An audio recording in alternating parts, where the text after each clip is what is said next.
To say difficult doesn't even describe what this last year has been. It has been 1 year since the Brooklyn Day shooting. Aaliyah was so incredibly compassionate. 1 year since Aaliyah Gonzalez and Kailas Fagbemi were killed and 28 others were injured.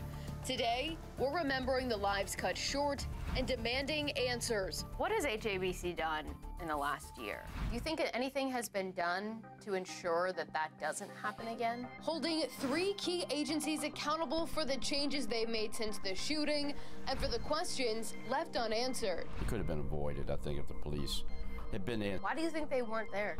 That I don't know. We're looking into where things stand 1 year after the worst mass shooting in Baltimore's history. Good evening, I'm Mikenzie Frost.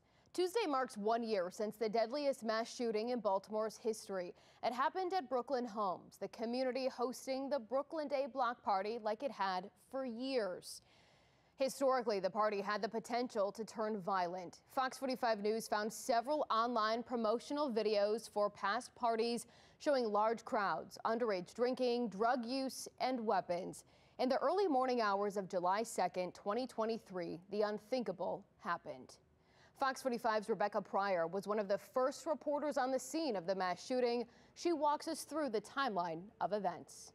It began like every other Brooklyn Day before. Crowds of children treated to a petting zoo and ice cream truck, signs of a beloved community-wide celebration. Later, devolving into chaos and ending in mass tragedy. The first signs of trouble, calls coming into 911 as early as 9:45. 819 Gretna Court. Caller wanted to remain anonymous. States that hundreds of males and females are armed with guns and knives at the location.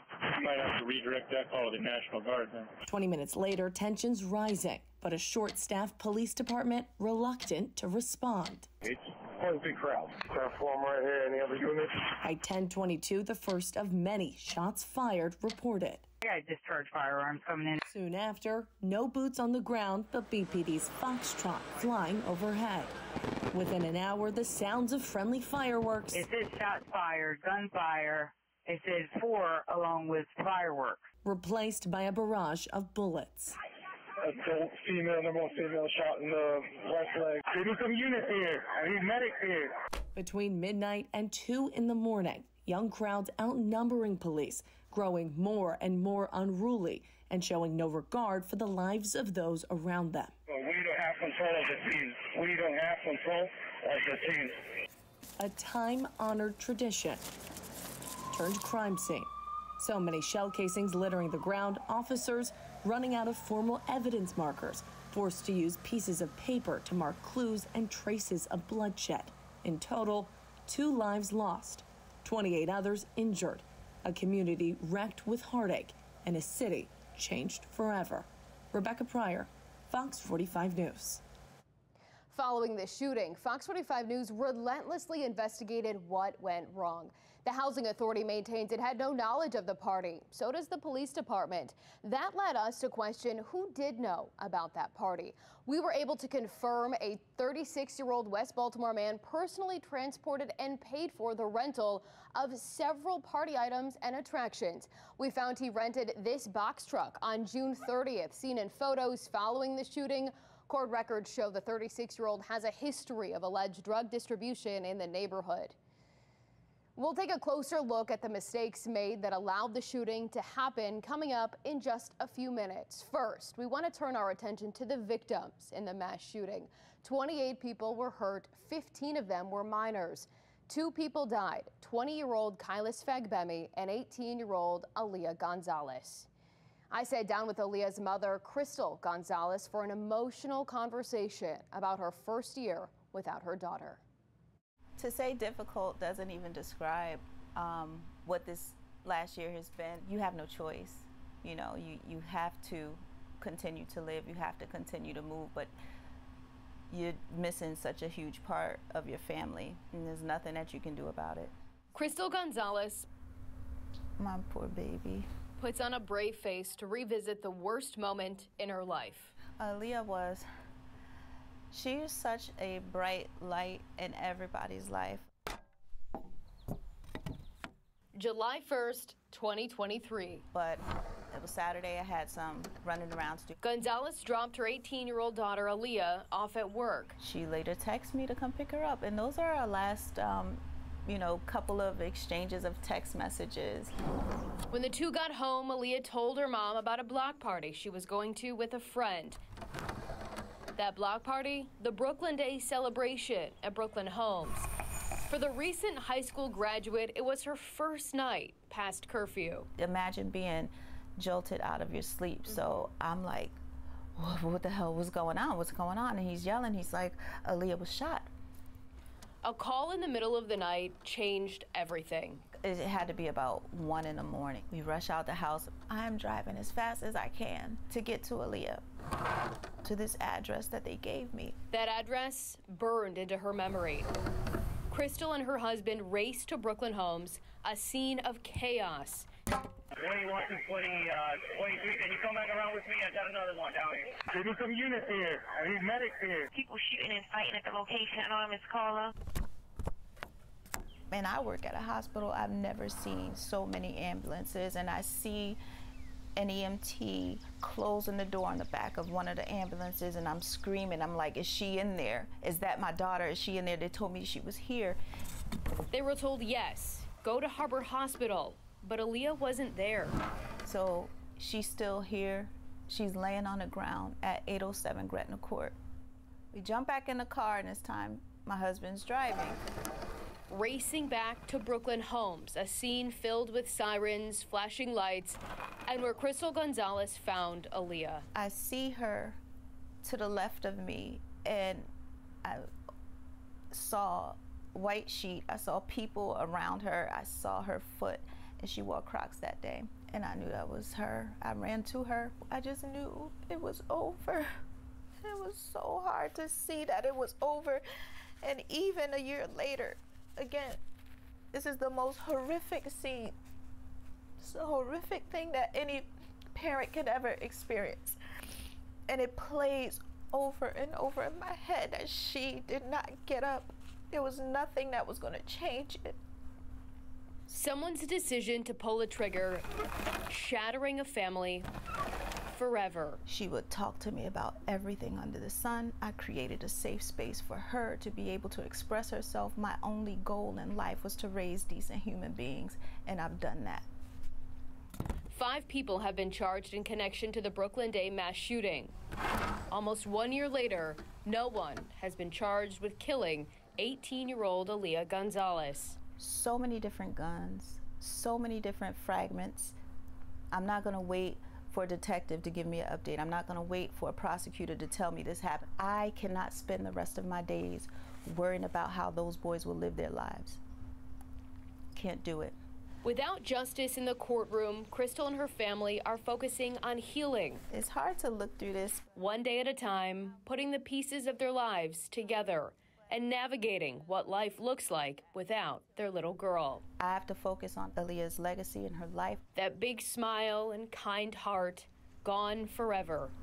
I don't have any questions. No one can give me the answers that I want. I want laws to be changed. I want scholarships to be given. I want foundations to be built. I want lives to be affected, because Aaliyah's life meant so much that people need to know who she is. Aaliyah's mom vowing to make sure no one forgets who her daughter was.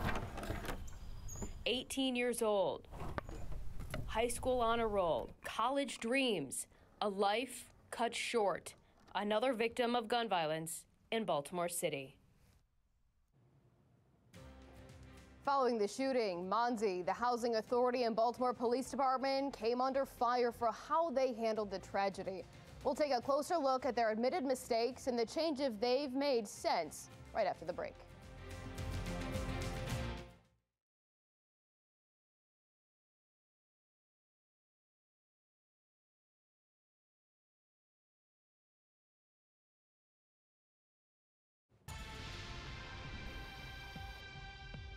Welcome back to our Brooklyn Day 1 year later special. In the days following the mass shooting, 3 key agencies were put under the microscope, facing questions from Fox 45 News, the community, and City Council about what went wrong. As we mentioned, the Housing Authority and Police Department maintain they did not know about the party. The Mayor's Office of Neighborhood Safety and Engagement says Safe Streets workers were at the party and knew about attendees with possible weapons. That intel was never handed over to the police. We're looking into each agency, starting with Mikenzie. Before celebration turned into chaos and panic, It's quite a big crowd. Safe Streets workers were walking around the Brooklyn Day party. 4 violent interrupters there as early as 4 o'clock, more than 8 hours before the first shots were fired.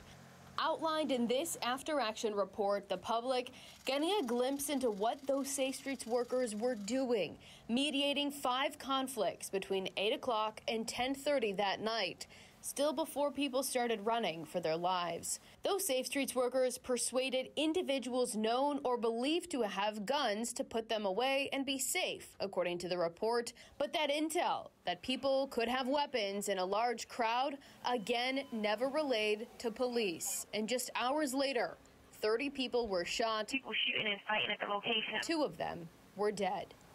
The after-action report highlighting and confirming much of what Fox 45 News has been reporting and investigating about Safe Streets. There are no documented protocols detailing when or how Safe Streets staff shares intel with City Hall about possible threats to the public. Escalation protocols could have helped to mitigate the risk of violence, the report says. We want to make sure that we're able, moving forward, to have very strong intelligence between Safe Streets and the Mayor's Office of Neighborhood Safety and Engagement so that we have the proper situational awareness. In late August 2023, nearly 2 months after the Brooklyn Day mass shooting, Fox 45 News questioned the Mayor's Office of Neighborhood Safety and Engagement, or Mikenzie, about implementing an escalation policy. How much longer will the community wait for these changes to be made?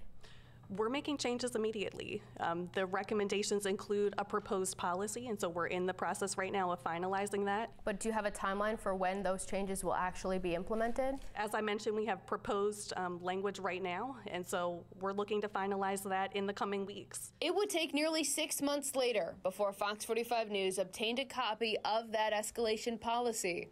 Safe Streets workers now required to alert Mikenzie when they learn of large community events. No mention of weapons, gang relations, or law enforcement. BPD or law enforcement is never mentioned in the policy itself. So is there a policy for Mikenzie staff to escalate? Mikenzie staff, we can follow up with you on that. They know how to escalate things and who to escalate it to. Mayor Scott and others within Mikenzie argue Safe Streets workers have to maintain their credibility in the streets. To do that, according to City Hall, means relaying information to police from Safe Streets likely cannot happen. Meaning even though Safe Streets workers knew about the Brooklyn Day block party and mediated conflicts there before gunfire erupted, the resulting escalation policy now in place never mentions getting law enforcement involved. As for the Baltimore Police Department, Commissioner Richard Worley said they did make mistakes. The after-action report detailed those mistakes. One of the problems, staffing. The report says there was just 1 police officer responsible for the post that included the Brooklyn Day party. There were several dozen officers from other parts of the city that could have been deployed to the party, but the Southern District did not request them. The report also said command staff did not take public safety concerns seriously enough. As a result of the after-action report, the commissioner said multiple people were being investigated, and the Southern District Major was reassigned. On Thursday, the department announced 2 staff members could be terminated and 10 others disciplined as a result of that investigation. I asked Warren Brown, the attorney defending one of the Brooklyn Day suspects, if he thought the department has made meaningful changes. Do you think anything has been done to ensure that that doesn't happen again? Well, I think on part of the police department, they had better have gotten together some plan for, these large gatherings of folks. I think also, as a criminal defense attorney, I'm beginning to witness the change in mentality with regard to carrying guns by a lot of the young guys, because historically, prior to Bates, they get arrested with a gun, judge release them, they be on the street, come in and maybe get probation. Now, of course, Ivan Bates' mantra is, if you get caught with a handgun, bring your toothbrush because we're asking for jail time. I reached out to the police department asking for an interview. They declined our request and refused to issue a statement. The Housing Authority of Baltimore City operates Brooklyn Homes. The CEO and president of HABC sat down with me last year to explain how hundreds of people could have shown up to the party without the agency knowing. The communications with the residents, it's there. I think in this particular situation, if we were given the flyer, we just did not have the intel. Sitting down with me again 1 year later, she outlines what's changed within the Housing Authority since Brooklyn Day, and we pressed her if she still stands by how HABC handled the worst mass shooting in the city's history. What has HABC done in the last year?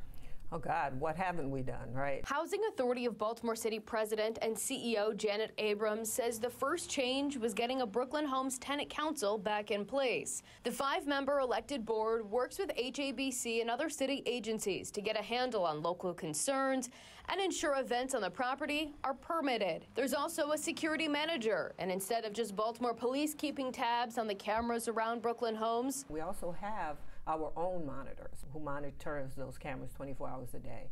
When it comes to some of the policies that have changed, what specifically changed as a direct result of what happened? So there were some gray areas in our policies that we needed to make clear. If you're having an event where street closing is necessary, you need a permit. Those policy moves mirror recommendations outlined in the Brooklyn Day After Action report, including enhancing collaboration with City Hall. We're working with the city on a weekly basis. So my security team attend meetings on a weekly basis with a core group of agencies that's responsible for activities in the city. When we spoke last July, you said that you knew who had helped throw this event. Do you have any more information about how last year's event came to be? Not at all. So one of the things that we did, we approached this globally. Right, we weren't pointing fingers at anyone. We wanted all our residents to understand that this was something that wasn't sanctioned by the Housing Authority. However, moving forward, let's move forward and let's try to make sure that we're complying. At least one resident provided electricity for the event. So they were not evicted from Brooklyn Homes? No, not at all. Did anyone face any sort of discipline?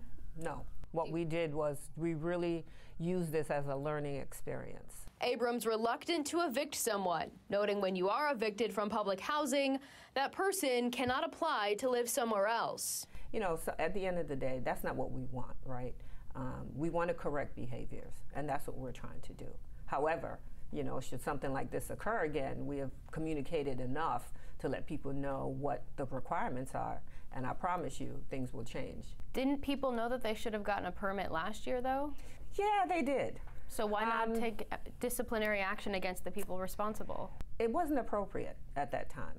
You know, people made mistakes. And so I think we have done a good job of making that clear.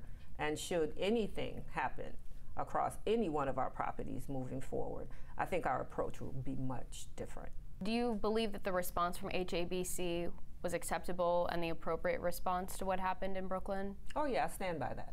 I will not change that. I think we did what we were supposed to do. Adding on-site security, camera monitors, establishing a tenant council for residents, sparked by one of the darkest days in Baltimore's history. Will the residents of HABC properties, should they feel safe in their own home?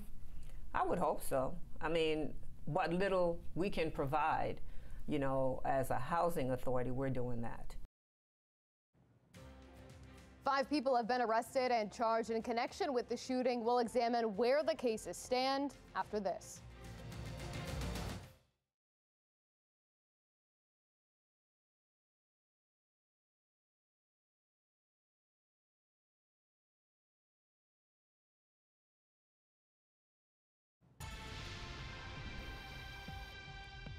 Welcome back to our Brooklyn Day 1 year later special. No one has been charged in the deaths of Aaliyah Gonzalez and Kylis Fagbemi. Some say they don't think anyone will ever be. Do you believe that whomever is responsible for the death of the 2 fatal victims will ever be brought to justice? No, they may not even know, you know, who they are or what they did. With the hail of bullets, the mayhem, people running everywhere, that, you know, they know they were firing guns out there, a gun out there, but they may not even know that, that they hit someone. 5 people have been arrested in connection with the mass shooting. Fox 45's Alexa Ashwell shows us where each case stands. 1 year later, the 5 teens charged in connection to the Brooklyn Day mass shooting remain the only arrest made in the case. 4 defendants have since accepted plea offers from the state and received their sentencing. Tristan Jackson's case remains open. On July 15th, the 5th and final defendant is scheduled for a hearing here inside Baltimore City Circuit Court to decide whether he too will accept a plea deal or take his case to trial. Jackson is facing the most charges, with 57 criminal counts, including attempted first-degree murder, conspiracy to commit first-degree murder, and inciting a riot. To date, his attorney not commenting, but over this past year, the defense for some of the other defendants have been outspoken and loud. Just days after the mass shooting, we don't know what it was. We don't know if it was a real gun, if it was a toy gun. We have no idea what it was. The attorney representing defendant Mikenzie Jackson addressed the media. Police say this Instagram video showed him pulling a gun from his backpack before the mass shooting, inciting a riot and triggering others to open fire. Mikenzie Jackson, who wasn't named at the time due to his age, was the first arrest made in the mass shooting. Weeks later, in August, Tristan Jackson was also charged in the case, followed by Aaron Brown, the 15-year-old defendant, and the 16-year-old defendant. Defense attorney Warren Brown, who represented the youngest of the 5 defendants, was first to announce his 15-year-old client would be accepting the state's plea offer. 3 other defendants would later follow suit. On May 13th, the 15-year-old and 16-year-old defendants both pleaded guilty to first-degree assault and a firearm possession charge. A judge sentenced them to 25 years in prison, with all but 5 years suspended, followed by 5 years probation. So we had to decide, do we want to roll the dice? If you take the plea, you're guaranteed you're not going to go to an adult prison. You'll be in another year and a half in the juvenile system, and then you can go home. You go to trial, and you roll the dice and you win, hey, you didn't have to do another year in the juvenile system. But if you lose, you stand to be sentenced to decades in a prison. Mikenzie Jackson, the first arrest made in the mass shooting investigation, agreed to plead guilty to illegal possession of a firearm and was sentenced to 1 year in prison. 5 days later, Aaron Brown also accepted the state's plea offer. He was sentenced to 60 years in prison, with all but 12 years suspended, plus 5 years probation. Tristan Jackson, now the only of the 5 defendants to remain. In a matter of weeks, the teen will decide his fate, take the plea, or go to trial. Alexa Ashwell, Fox 45 News. As we enter the 2nd year following the Brooklyn Day mass shooting, Crystal Gonzalez says she's encouraging everyone in the state to start demanding change in Baltimore City. It does impact you. And as I explained to so many people before, at the rate that we're going with this gun violence, it's not a matter of if it happens to you, it's when it happens to you. And while I'm watching my other children grow and mature and progress, I will always have this vision of Aaliyah frozen where she is. I don't want anybody else to experience this, so I do continue to speak out because we've got to do so much more. That's all for our Brooklyn Day 1 year later special. Thank you for joining us. I'm Mikenzie Frost. Have a good evening.